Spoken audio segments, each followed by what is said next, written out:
Hola, hola, mi nombre es Marisolao, soy psicóloga clínica, terapeuta de familia y pareja y diplomada en sexualidad, y el día de hoy les doy la bienvenida a un nuevo capítulo de mi podcast llamado A veces hay que hacer la liberación para llegar a la superación. El día de hoy les voy a estar hablando acerca de la influencia que puede tener la familia de origen en el que una persona se atreve o no a salir de su zona de confort. ¿Por qué les quiero hablar acerca de eso? Porque es habitual dentro de los motivos de consulta ayudar a las personas a poder comenzar a concretar aquellas cosas que les gustaría, sueños, proyectos y demás. Al menos lo que me he encontrado en el último tiempo. Yo diría que eso ha estado más presente en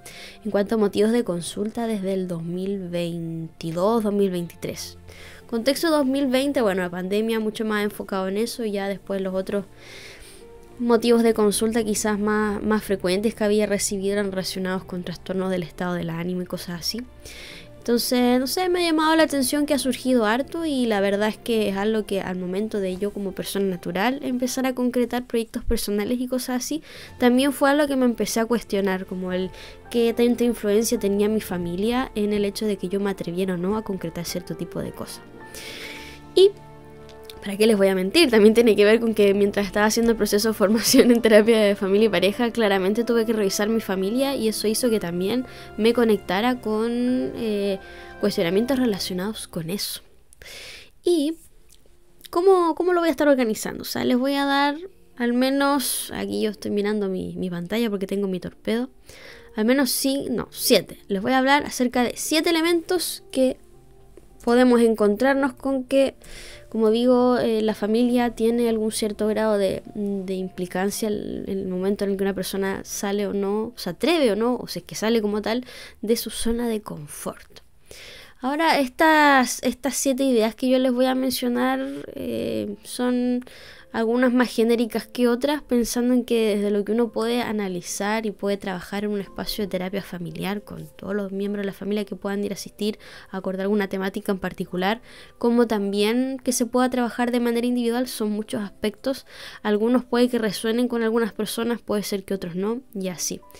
Ahora, así como aclaración, siento que tengo la voz súper rara, me pongo los audífonos y entre que me escucho gangoso y todo, bueno, así como modo aclaración, vengo saliendo de un resfriado, amigdalitis. En la mañana estuve grabando otro capítulo del podcast y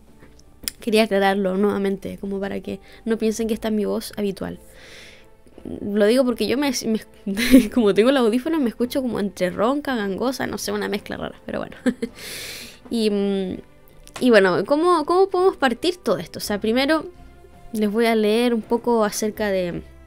el enfoque transgeneracional, ¿ya? ¿Qué es esto, Marisol? ¿Por qué nos está hablando del enfoque transgeneracional? Bueno, cuando uno trabaja con familias dentro del espacio de la terapia familiar, dependiendo de ciertos motivos de consulta, así como lo que se pueda construir como objetivos a trabajar, hay ciertos modelos que a uno como terapeuta le pueden hacer más o menos sentido al momento de intervenir. Cuando digo eso es que las intervenciones que nosotros proponemos y llevamos a cabo dentro de ese espacio no vienen dadas de la nada, vienen basadas en teorías, supuestos teóricos y cosas así. Y como digo, en algunos casos uno elige algunos más que otros, como digo, dependiendo del motivo de consulta, así como con el que uno se pueda sentir más a gusto. Desde ya les comento que hay un capítulo donde yo hablo acerca del modelo del ciclo de la vulnerabilidad, y se están disponibles tanto en YouTube como en Spotify, como para que conozcan un modelo y algún tipo de motivo en particular con el que se trabaja. También en el video que probablemente van a ver antes que que tiene que ver con los celos, también hablo un poquito acerca del modelo transgeneracional, como pensando en la influencia que puede tener las creencias, las propias vivencias de los celos en la familia de origen, y cómo eso también puede impactar en que una persona pueda tener más facilidad o no para conectarse con esas emociones. Y me voy a asegurar de estar grabando. Sí, estamos grabando, perfecto. Entonces, uno de estos es el enfoque transgeneracional, y yo quería hablarles acerca de esto, como les digo, porque me he dado cuenta que cuando hay personas que llegan al espacio de la terapia para poder concretar proyectos, claro, hay una parte bien importante que tiene que ver con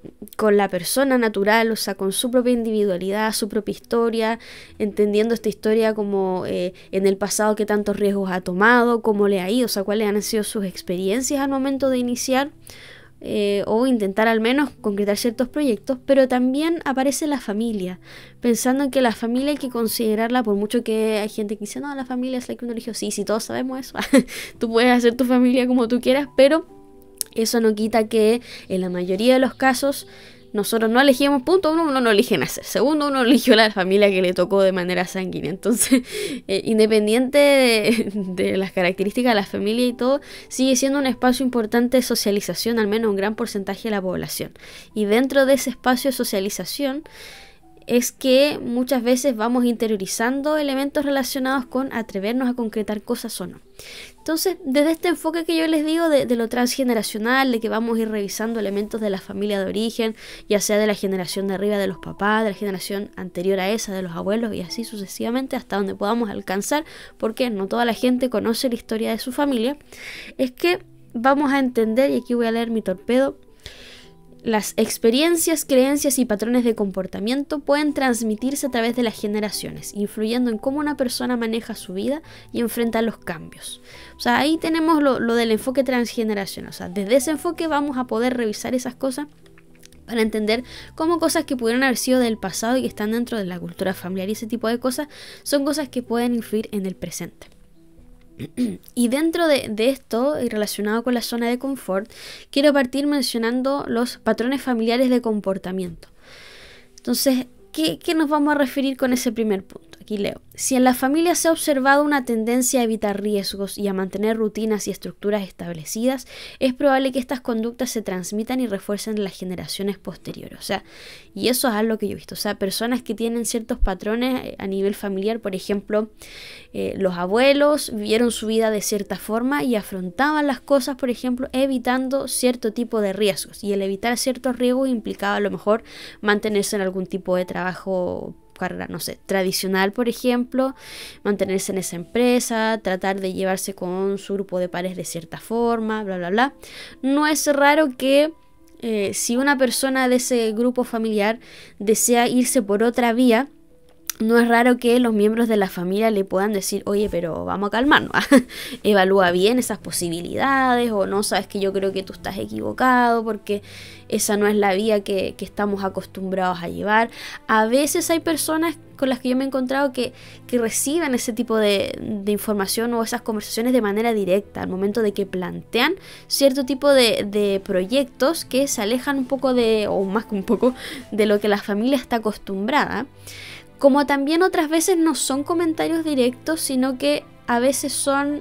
comportamientos que de cierta manera dan a entender que quien está llevando a cabo esos comportamientos, generalmente esta familia de origen, lo hace muchas veces desde el miedo de que esta persona no vaya, o sea, de que esta persona pueda tener consecuencias negativas asociadas a ese comportamiento que vaya a concretar, como puede ser elegir una profesión distinta, ese puede ser su salir de la zona de confort, puede ser viajar, puede ser conocer una pareja en un contexto no tradicional, por ejemplo en estos tiempos vía aplicaciones, siendo que en los otros tiempos a lo mejor en la familia tenían como un cierto tipo de ritual de cómo conocer a las personas, y que ese ritual podía ser ir a fiestas o que fuera organizar juntas en las casas de los amigos o de las amigas. Yo me he encontrado con personas que tienen esa experiencia, así que no juzgamos aquí ya.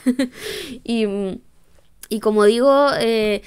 puede ser que no sea algo directo, sino que al momento de plantear el salir de la zona de confort, sea cual sea la temática, las personas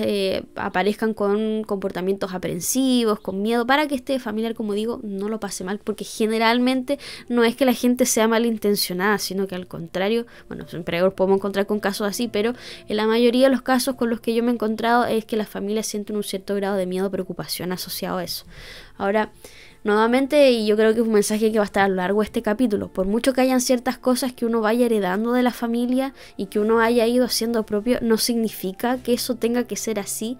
en el cómo tú decides vivir tu vida. Tienes el derecho a cambiar ciertos patrones familiares con el objetivo de tú vivir de una manera más satisfactoria y en coherencia con lo que para ti es importante. Y eso hay que recordarlo, porque hay personas que les cuesta mucho permitirse incluso el poder hacer ese análisis respecto a eso.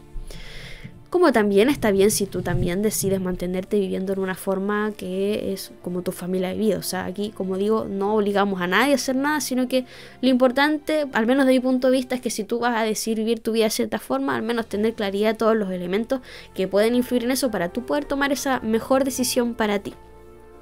También vamos a tener, y sigo leyendo mi torpedo, creencias y valores heredados. Y aquí vamos a tener las creencias sobre el mundo, el éxito, el fracaso y la seguridad que se han pasado de una generación a otra pueden influir en la disposición de una persona para enfrentar la incertidumbre, y salir de su zona de confort. O sea, nuevamente las creencias y los valores. Tanto digo como para hacerlo como para no hacerlo. Con más o menos presión, con más o menos miedo y así. Por ejemplo, si dentro del concepto de éxito de una familia está el que el éxito sea llevar esta vida tradicional que implica entrar a la universidad, salir, tener un trabajo, ejercer eso, por ejemplo, quizás a la persona, al momento en que a lo mejor se le ofrece una posibilidad que le es mucho más atractiva y que quizás sí va en coherencia con su concepto de éxito, que podría ser viajar, podría ser feliz, tener libertad financiera, movilidad, bla, bla, vaya a ser una que cosa, y quizás se aleja de lo que le plantean las creencias de la familia de origen. No es raro que pueda haber un cierto grado de choque, de dudas respecto a eso, si es que se aleja, como digo, de lo que se plantea, y sobre todo si es que no hay de parte de la familia quizás una apertura suficiente como para poder entender qué es lo que está haciendo que para esta persona tomar esta otra decisión que se aleja de lo tradicional pueda ser más enriquecedor para ella. Así como también, voy a prender una lucecita, otro tipo de creencias, como por ejemplo que correr riesgos es malo, que uno tiene que mantenerse en la zona segura, por ejemplo.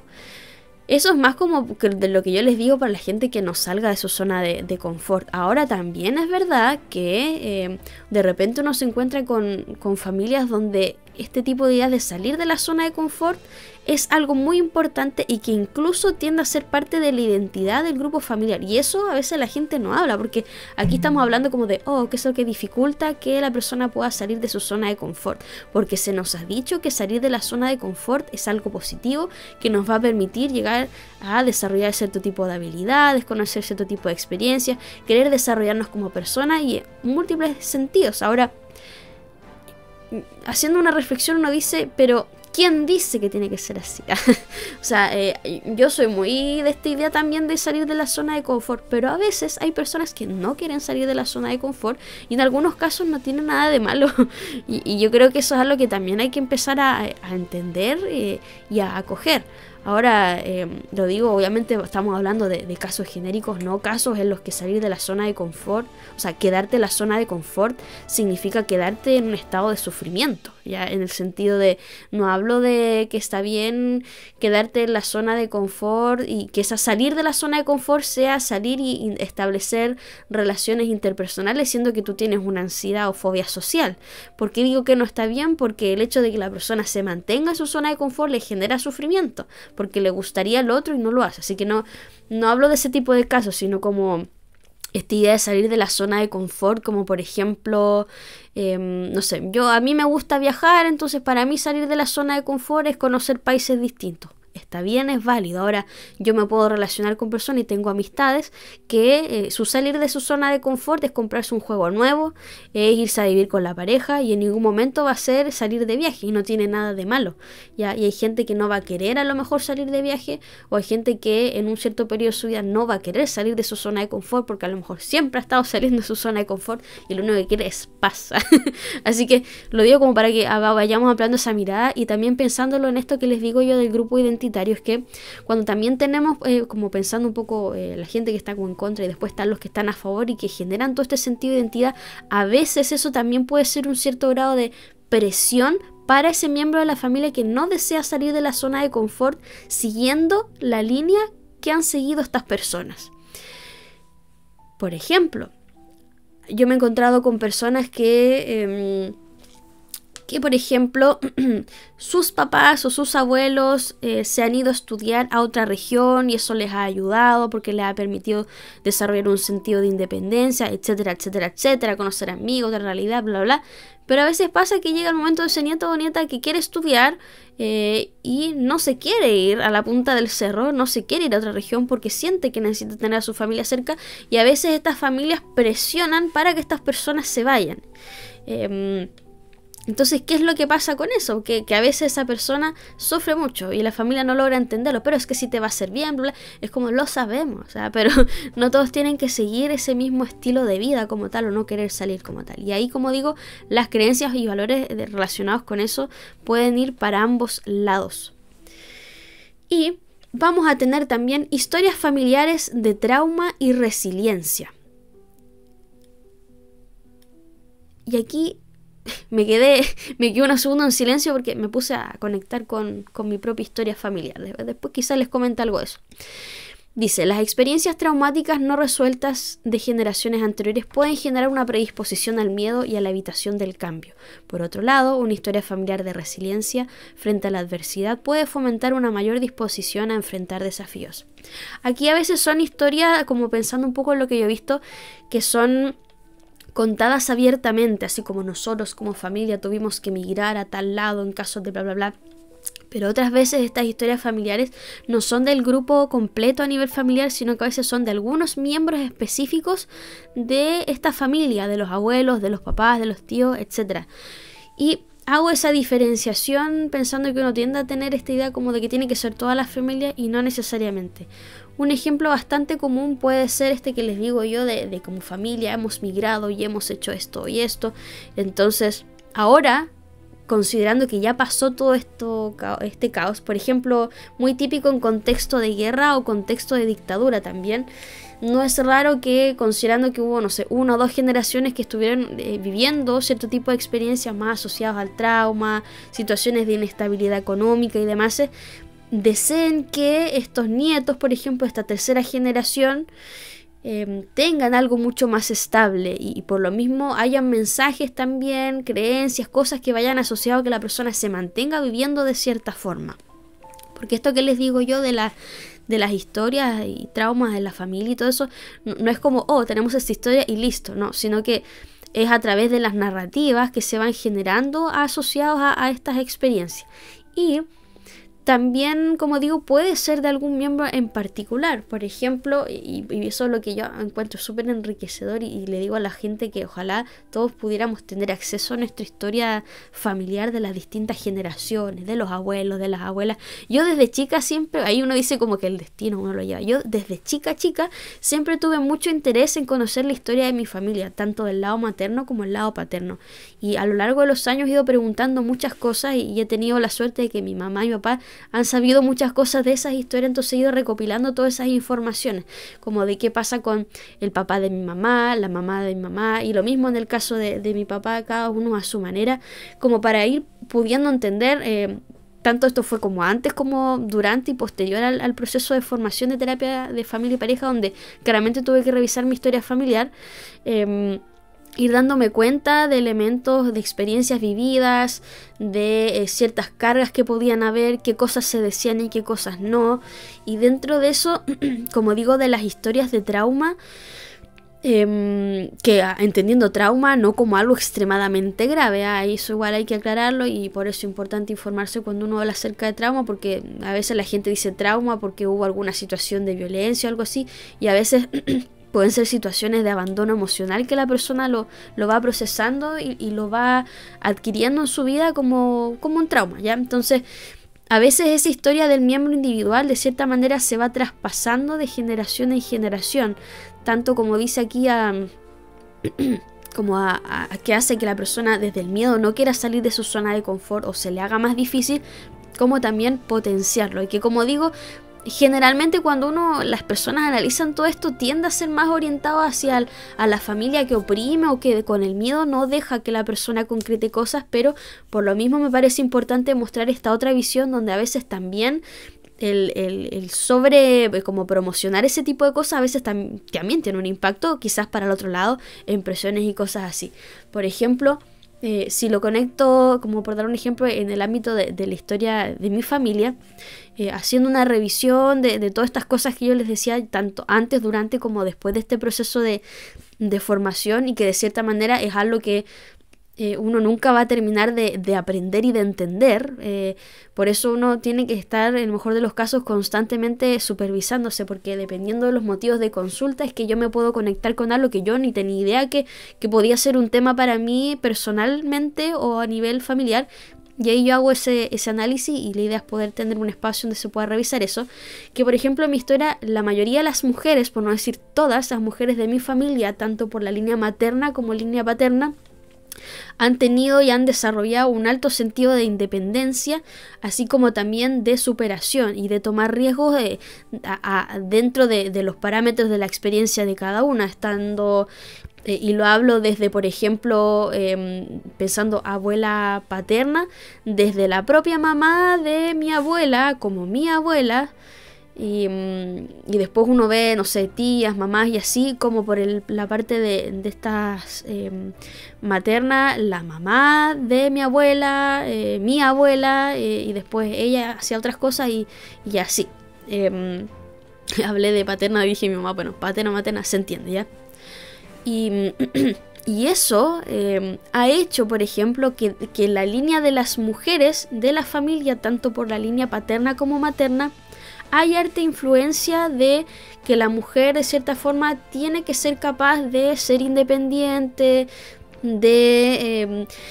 desarrollarse en su máxima expresión, de ser una mujer libre, bla bla bla, que suena súper bien y estamos todos de acuerdo considerando todos los temas de opresión en el pasado, pero a lo que yo sí he podido observar es que asociado a ese tipo de creencias y de historias muchas veces de trauma pensando un poco, por ejemplo, contexto de bisabuela, parte paterna, contexto de guerra, mi abuela vio la guerra civil española también, el tema de, por temas políticos se llevaron preso a su papá, casi lo fusilan, todo lo que implicó ese proceso, después ya venirse a Chile con mi abuelo, por otro lado, por el mismo parte de este abuelo, qué es lo que pasa con esta mamá que fallece en el proceso de inmigración, qué pasa después con su hermana, bla, bla, bla. Después por parte de mi mamá, por ejemplo,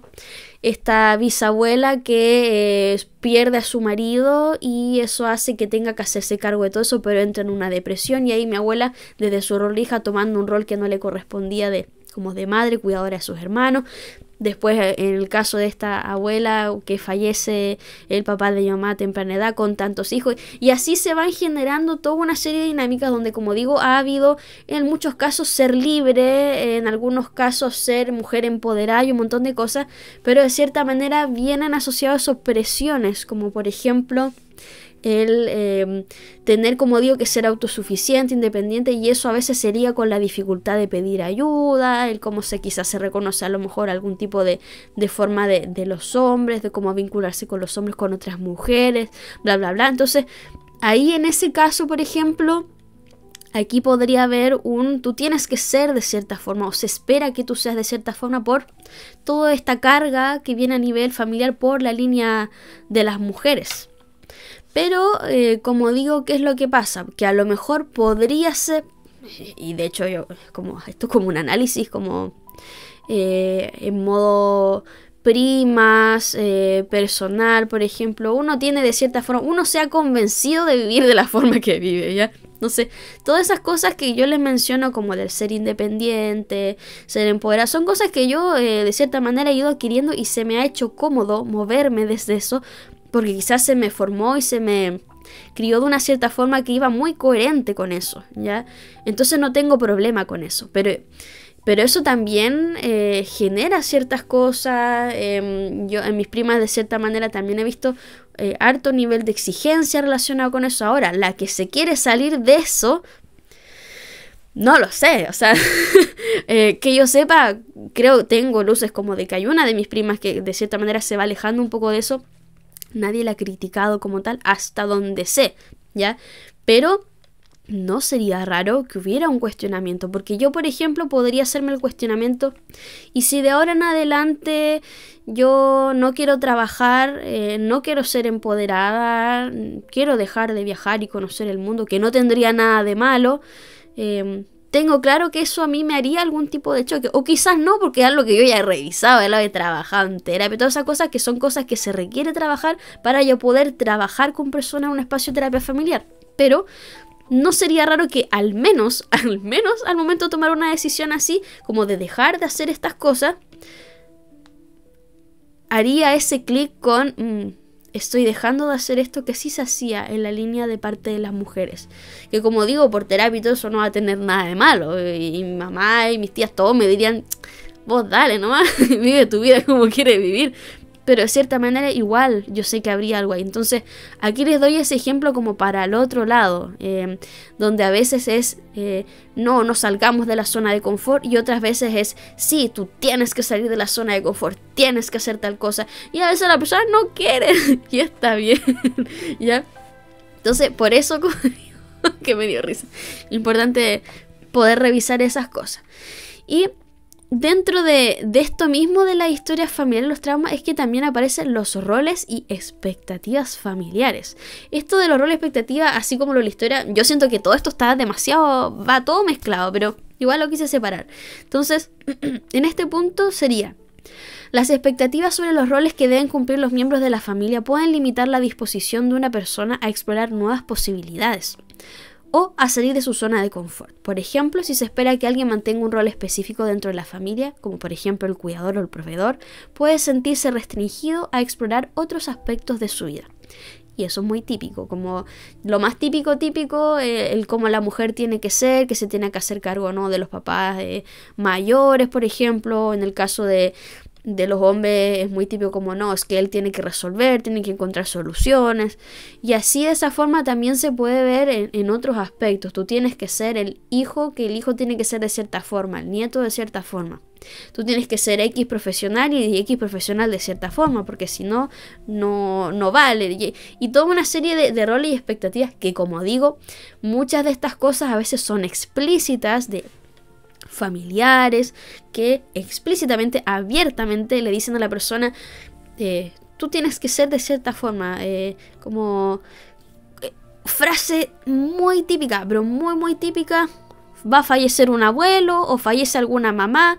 y típica frase. Ahora, incluso pensando en aspectos de mi propia familia, ya otras generaciones más arriba: ahora que tu papá ya no está, tú tienes que ser el hombre de la casa. O ahora que tu papá ya no está y que tu hermano no sé qué, tú tienes que ayudar a tu mamá, a la mujer ahí, para que se haga cargo de los hermanos, de un rol que no le corresponde. Más allá de que de buena voluntad y buena onda quiere ayudar en ese proceso, ¿ya?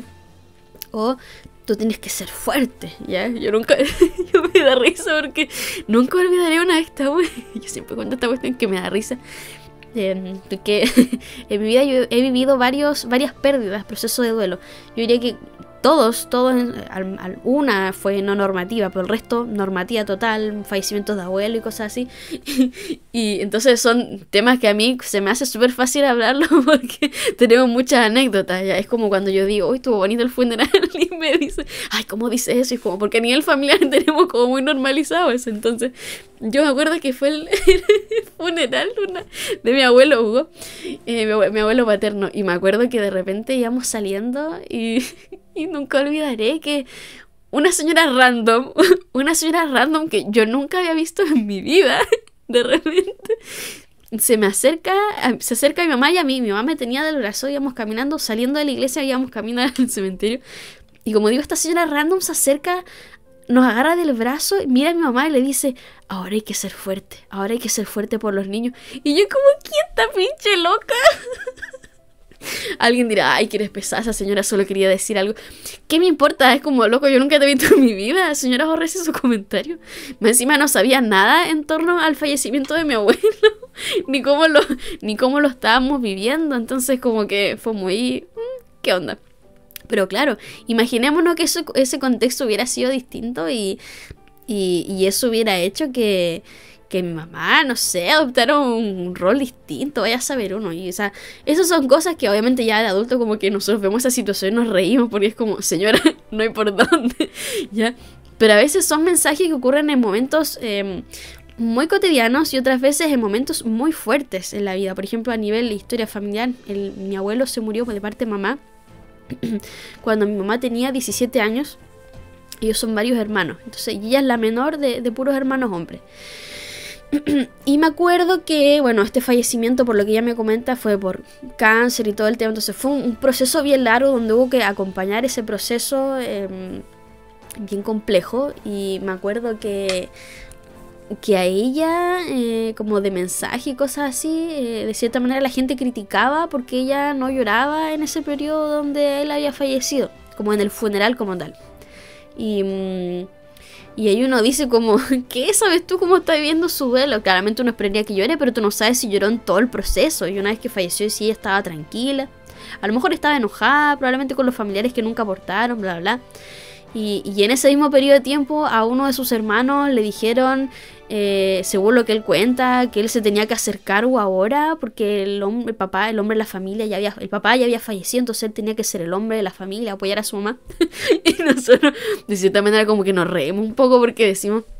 o sea, alguien puede decir, ¿por qué te ríes de eso? Bueno, son por temas, chismes familiares, pero después uno analiza y es como el resto de los hermanos diciendo, punto uno,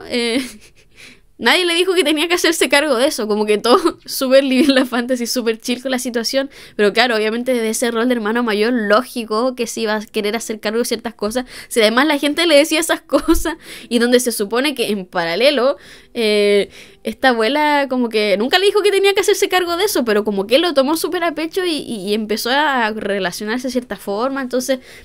todas esas cosas, como digo, van calando bien adentro, en ese caso de manera explícita porque se lo dijeron, pero en otros casos son de manera más implícita, como por ejemplo en esto de ser cuidadora, algo muy típico como de no te digo que te hagas cargo de este familiar enfermo, pero yo como persona que la estoy cuidando y tú me estás viendo, veme sufrir, ¿ya? Como por ejemplo, algo muy típico y lamentable también pensando en todos estos análisis que uno hace de que los cuidadores de las familias debiesen tener espacios de pausa, de recrearse, de airearse de lo que está haciendo su rol de cuidador, cosa que muchas veces no pasa porque no hay otra persona que pueda hacerse cargo del familiar, como también porque por temas económicos sinceramente no da para tener una persona que esté ahí. A veces la persona dice, no sé, pues el nieto va a salir, nieto que no tendría por qué hacerse cargo del cuidado de este abuelo o abuela enferma, y la mamá o el papá que están ahí dice, sí, anda nomás, yo me quedaré aquí. Y así como con voz de sufrimiento, es como, todos sabemos que es demasiado horrible la situación, pero al mismo tiempo no le estás diciendo a la persona que le ayude. Alguien podría decir que tiene que tener un rol proactivo y todo. Seamos sinceros, o sea, yo creo que si tú no has estado en la posición de ser cuidador, creo que no hay mucho que opinar porque obviamente uno lo afronta de manera distinta y a veces hay personas que hacen eso a propósito porque nos les da para decirle al hijo, ayúdame con esto, porque a veces hay cuidadores que también se toman esas cosas como de yo tengo que hacerlo, ¿ya? Entonces todas estas cosas son más complejas de las que lo digo y también a veces hay personas que de manera no intencional generan ese impacto en el otro porque tampoco se dan cuenta que al decir sí, anda nomás, yo me quedo aquí, con ese tono, por ejemplo, no se dan cuenta que tiene un impacto en el otro y a veces, como digo, porque no se dan cuenta de que están afectados o que no lo pueden hacer, pero de cierta manera con esa actitud también están generando en la otra persona o están enviando cierto tipo de mensajes, que a veces, como les digo, puede ser el que se vayan atribuyendo roles acerca de cómo ser dentro de estas dinámicas familiares. Les di un ejemplo que no tenía mucho que ver con salir de la zona de confort, pero era como para que se entendiera cómo aparecen estos roles ahí dentro de la familia. Otra cosa que podemos tener son modelos de autorregulación emocional. ¿Y qué es eso, Marisol? ¿Qué es eso? Bueno, la forma en que las generaciones anteriores han manejado el estrés y las emociones puede influir en cómo una persona regula sus propias emociones. Un historial de evitar o suprimir emociones difíciles puede dificultar la capacidad de enfrentar situaciones nuevas o inciertas. Y esto es muy real, pensando en que el cómo uno aprende a regularse emocionalmente no parte solamente por lo que la propia persona es capaz de reconocer de sus propias emociones, de su propio contexto, de cómo lo va analizando, cómo va reaccionando, sino también por modelado, o sea, por observación. Tu forma de aprender a regularte emocionalmente no ha sido sola como persona natural, ha sido en un contexto dado donde ha habido una serie de interacciones sociales. Y en el seno del contexto de la familia donde, como les digo, la mayoría de las personas crece en familias ya sea funcionales o disfuncionales, sea cual sea la característica que tiene, pero sigue siendo a día de hoy en Chile un espacio de socialización primaria donde uno va aprendiendo ciertas cosas, y es dentro de ese entorno donde, por modelado, por observación, como yo veo que otras personas gestionan sus emociones, que yo también voy aprendiendo a gestionarlas. Entonces, cuando yo me veo ante una situación donde a lo mejor tengo el interés de salir de la zona de confort, no es raro que yo me conecte con miedo, con ansiedad, y si es que yo no he hecho un trabajo interno de cómo poder procesar esas emociones, si yo me quedo solamente con cómo lo he aprendido, por cómo lo he observado, y si además esas formas que he observado han sido formas no muy positivas, adaptativas y demás, no es raro entonces que a mí me cueste. Entonces no voy a saber cómo afrontar el miedo de llevar a cabo la acción concreta que quizás me va a permitir poder encaminarme a eso que yo deseo concretar, que puede ser un proyecto de vida o una toma de decisión mucho más sencilla, pero que para mí me resulta totalmente algo que me va a descompensar. También, así como penúltimo punto, narrativas familiares y mitologías, que se parece un poco a lo que yo les decía anteriormente de la historia, pero aquí lo voy a mencionar. Son las historias y mitologías que se cuentan en la familia sobre lo que es posible y lo que no es. Puede influir en la percepción de una persona sobre sus propias capacidades y limitaciones. Estas narrativas pueden crear barreras mentales que dificultan salir de la zona de confort. Narrativas y mitología. Mitología suena así como mitología griega, pero bueno, las narrativas y todo eso es como pensando en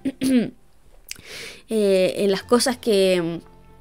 bueno, como digo, sí se parece bastante a lo de las historias de trauma y todo eso, pero es como la familia tanto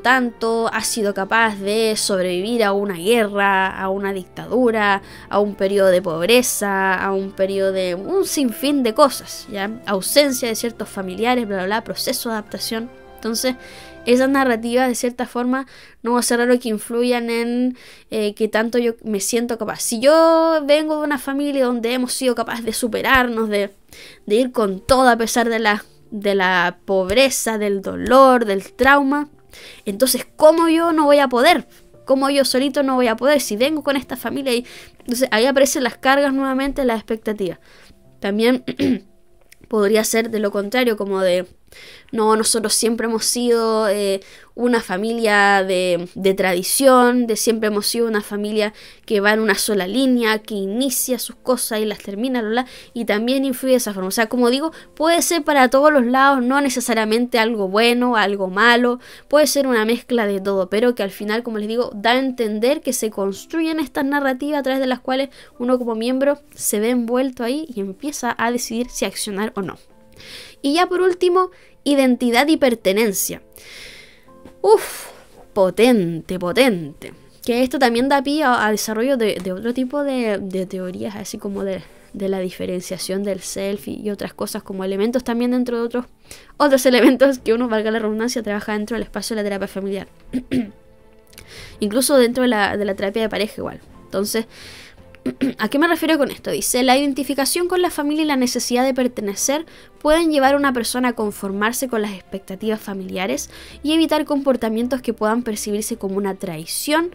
a esas expectativas. O sea, va de la misma línea como de tú salirte de este molde que te dijeron que se suponía que tú tenías que respetar.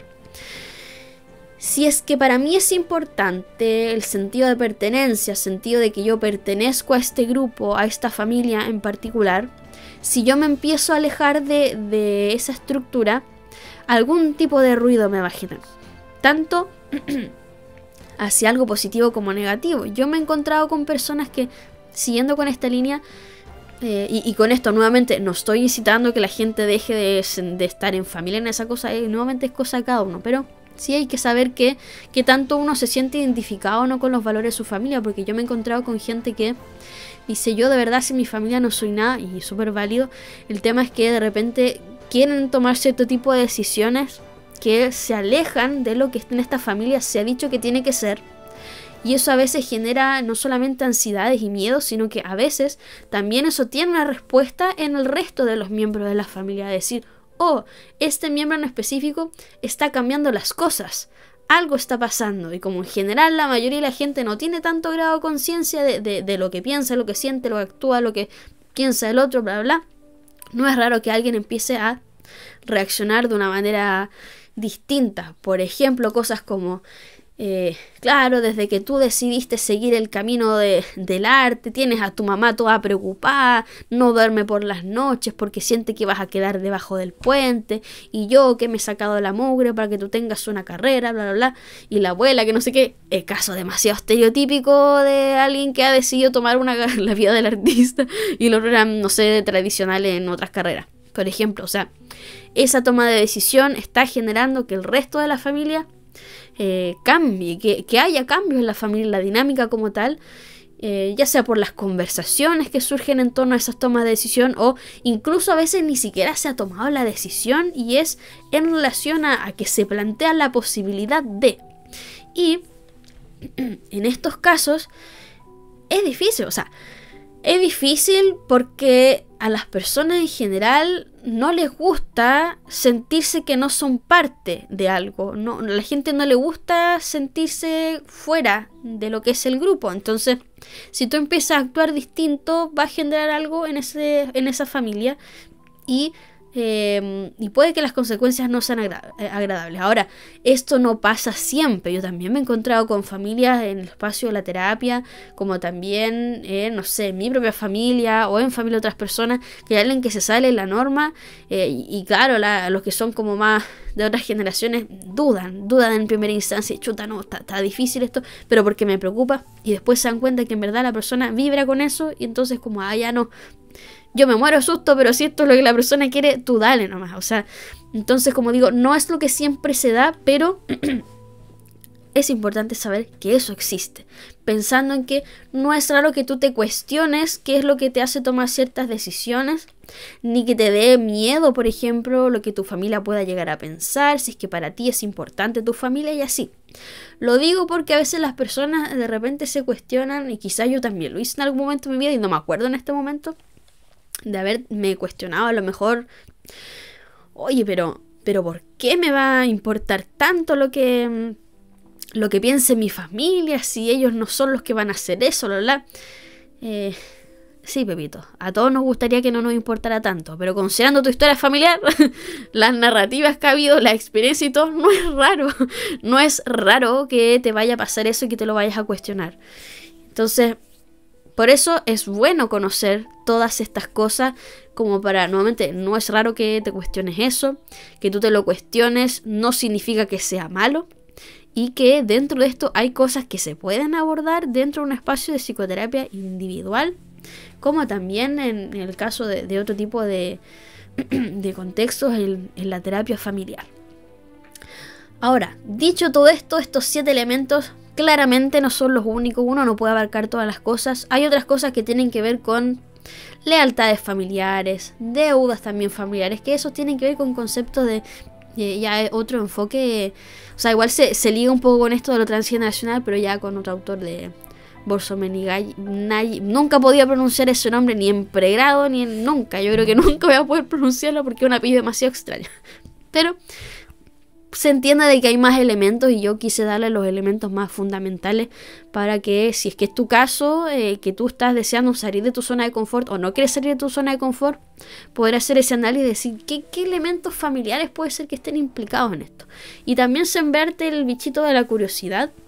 de poder indagar más en tu historia familiar, que puede ser muy interesante. Al menos a mí me parece muy interesante, no solamente en lo que tiene que ver con atreverse y salir de la zona de confort, sino también con otro tipo de cosas. O sea, en otros videos hemos visto que influyen aspectos de cómo uno se relaciona en pareja, influye en elementos de cómo uno relaciona, o sea, cómo afrontamos los conflictos, estilos de apego y demás. Bien, pero bueno, dicho esto, entonces, espero que estos puntos hayan quedado muy claros. Si ustedes tienen alguna pregunta, no duden en escribirme, o ya sea por correo electrónico o por mensaje directo, dejarme un comentario en YouTube, vaya a saber uno, ¿ya? Así que Dicho esto, entonces yo me voy a ir a hacer un té porque mi voz no sé qué está pasando y me siento muy gangosa. Así que espero recuperarme pronto y nos estaremos viendo en el próximo capítulo. Adiós.